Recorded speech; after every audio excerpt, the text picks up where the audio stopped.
Excuse me, এখানে সকালে প্রার্থনা হয় না? তোমাদের এখানে কি দরকার? ওকে ভর্তি করতে তার এসেছি। জন্য অপেক্ষা করতে হবে। ভাইস প্রিন্সিপাল এলে রসিদ নিয়ে নেবে, তারপরেই অ্যাপ্লিকেশন ফর্ম পাবে। মনে হচ্ছে এখানে প্রিন্সিপাল নেই। হ্যাঁ, নেই কোনো প্রিন্সিপাল এখানে। যাও এবার গিয়ে বাইরে অপেক্ষা করো, ভাইস প্রিন্সিপাল এসে আমাকে ঝাড়বে।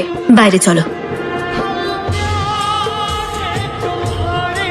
আরে এইভাবে মুখের সামনে দাঁড়িয়ে আছেন কেন? সামনে থেকে সরুন। ইন্সপেকশনে এসেছেন নাকি? Good morning sir. এই শোনো, ইনি ভাইস প্রিন্সিপাল, কথা বলে নাও। কি দরকার বলুন? এই মেয়েটাকে ভর্তি করাতে এসেছি। কোন ক্লাস ওর? 6।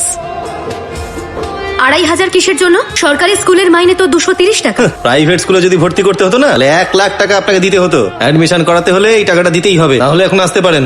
আপনি এই চেয়ারে বসারই যোগ্য না। আপনাকে টিচার কে বানালো? এই এই, আপনি আমাকে অপমান করছেন। অপমান করলাম বলে রাগ হলো তো? ঠিক করে কথা বলুন, না হলে রাগ কিন্তু আমারও হয়। ও, তাহলে আপনিও রাখতে জানেন? হ্যাঁ, শরীরে এত রাগ থাকলে ওকে অন্য স্কুলে গিয়ে ভর্তি করান। কেউ ওর সুপারিশ করলেও আমি ওকে ভর্তি নেবো না। এখন যাও এখান থেকে। কোথা থেকে সব চলে আসে ফালতু লোকজন।